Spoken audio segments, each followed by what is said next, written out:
बातें जान लेते हैं। सबसे पहली बात, it is a national program of fellowship in basic sciences. इसके बेसिस पे जो इस एग्ज़ाम को क्लियर करता है उसको ये स्कॉलरशिप मिलती है, और स्कॉलरशिप तभी उसको मिलती है, ये बात आप ध्यान रखिए, जो वो बेसिक साइंसेज में यानी रिसर्च करियर को परस्यू करता है। बेसिक साइंसेज का मतलब है फिजिक्स में, केमिस्ट्री में, मैथ्स में वो क्या कर रहा है, बीएससी कर रहा है, बी स्टार्ट कर रहा है, B math, integrated MSc courses, इन सब कोर्सेज में के लिए ही अगर वो ऐसे कोर्सेज परस्यू करता है तभी उसको ये फेलोशिप मिलेगी। And this particular KVPY is administered by Indian institute of science. जो पेपर सेट होता है, जो भी इंटरव्यू होता है, वो सब कुछ इंडियन इंस्टीट्यूट ऑफ साइंस जो है वो ऑर्गेनाइज करती है, और फाइनली फेलोशिप भी वही प्रोवाइड करती है।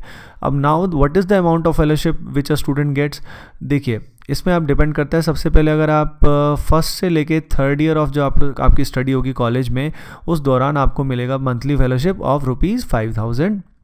उसके अलावा आपको ईयरली ग्रांट मिलेगा इक्विवेलेंट टू ₹20,000। करंटली यही नॉर्म्स हैं। और उसके बाद अगर फोर्थ एंड फिफ्थ ईयर की बात करें तो ये थोड़ा सा इंक्रीज़ कर देते हैं। Monthly fellowship increases from 5,000 to 7,000 and the yearly grant increases from 20,000 to 28,000। Okay लेकिन ये इसमें आपको ध्यान रखने वाली बात ये है कि फेलोशिप आपकी रिन्यू होगी हर साल, and the renewal will be on the basis of your performance. आपका कम से कम 60% आप ईयरली आपका स्कोर एग्रीगेट आना चाहिए, तभी आपका स्कॉलरशिप रिन्यू होगा। उसके अलावा आपको समर प्रोजेक्ट्स ज़रूर करने होंगे, तभी scholarship will be renewed every year. Now the point is which students are eligible for this particular KVPY। तो देखिए 3 स्ट्रीम के स्टूडेंट्स यहाँ पे एग्जामिनेशन दे सकते हैं, जिनको डिवाइड किया गया है SA, SX and SB streams में। SA में वो स्टूडेंट्स होंगे which are studying science stream in class 11। Science मतलब PCM और PCB can appear for this stream. और जो स्टूडेंट क्लास 12 में है वो भी अपीयर हो सकते हैं, और जो फर्स्ट ईयर है ग्रेजुएशन का वो भी अपीयर इसमें हो सकते हैं। Now what is the selection process, देखिए सिलेक्शन प्रोसेस में सबसे पहले एक टेस्ट होता है एप्टीट्यूड टेस्ट, जिसके अंदर फिजिक्स, केमिस्ट्री, मैथ, बायोलॉजी के क्वेश्चन पूछे जाते हैं। जो स्टूडेंट उसमें शॉर्टलिस्ट होते हैं उनका इंटरव्यू प्रोसेस होता है, और ये टेस्ट ऑनलाइन भी होता है, ऑफलाइन भी होता है, हिंदी में भी होता है और इंग्लिश में भी हो सकता है, जो भी आप चूज़ करेंगे।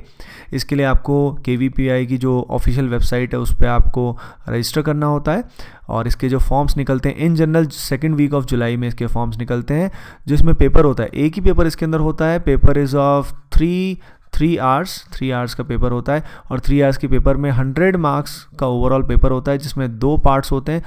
हर एक पार्ट में 4 सेक्शन होते हैं। Each part has 4 section and 25% negative mark होती है। लेकिन फॉर एग्जांपल अगर 1 मार्क का क्वेश्चन है तो 1 मार्क में नेगेटिव मार्किंग क्या हो जाएगी, 0.25 -0.25। या क्वेश्चन अगर 2 मार्क्स का होगा तो नेगेटिव मार्किंग क्या हो जाएगी, 0.5। एक और इसमें KVPY में बहुत इंपॉर्टेंट बात यह है कि जो इसको क्लियर करते हैं उन स्टूडेंट्स का direct admission Indian institute of science में हो सकता है। उसके अलावा जो रिसर्च इंस्टीट्यूट है IISER, उनमें भी उसमें स्टूडेंट्स का डायरेक्ट एडमिशन हो सकता है। तो ये भी एक बहुत बड़ा एडवांटेज है। तो जो स्टूडेंट रिसर्च में परस्यू करना चाहते हैं अपना करियर, उनके लिए बहुत ही गोल्डन अपॉर्चुनिटी होती है।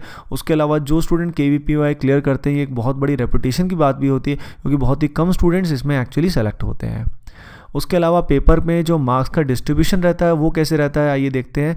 स्ट्रीम जो होती है SA, उसके लिए जो पार्ट 1 है एंड पार्ट 2 है, दोनों कंपलसरी होते हैं। सारे सेक्शंस आपको अटेम्प्ट करने होते हैं। अगर आप ध्यान दें तो चारों सेक्शन में इक्वल डिस्ट्रीब्यूशन है क्वेश्चंस का। टोटल 60 क्वेश्चंस पार्ट 1 में है और 20 क्वेश्चंस पार्ट 2 में है। तो 60 क्वेश्चंस हैं, सारे एक नंबर के होते हैं, और जो 20 क्वेश्चन होते हैं 2 नंबर के होते हैं। तो 20 क्वेश्चन 2 नंबर के हुए तो टोटल 40 मार्क्स का पार्ट 2 हो गया। और यहाँ पे अगर हम देखें तो ये 60 मार्क्स का पार्ट 1 हो गया। तो टोटल मार्क्स कितने हो गए, अपने 100 हो गए। स्ट्रीम SB और SX के जो पेपर होते हैं, इस केस में आपके पास थोड़ा चॉइस होता है, आपकी मर्जी है। जैसे पार्ट 1 में आपको 3 ही सेक्शन को अटेम्प्ट करना होता है। ये जैसे फॉर एग्जांपल आप PCM कर सकते हैं, PCB कर सकते हैं, 3 को ही अटेम्प्ट करना होता है। और पार्ट 2 में आपको किन्हीं 2 को ही अटेम्प्ट करना होता है, ये ज़रूरी है।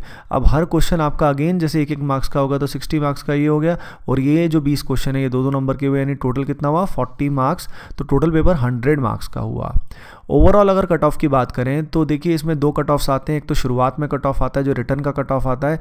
लास्ट ईयर का जो कट ऑफ था जनरल कैटेगरी में वो था 50 marks for SA, 57 for SX and SB के लिए 48 मार्क्स था। और SC ST PWD के लिए कट ऑफ जो था वो 40 एंड 34 था इन दी स्ट्रीम्स रिस्पेक्टिवली।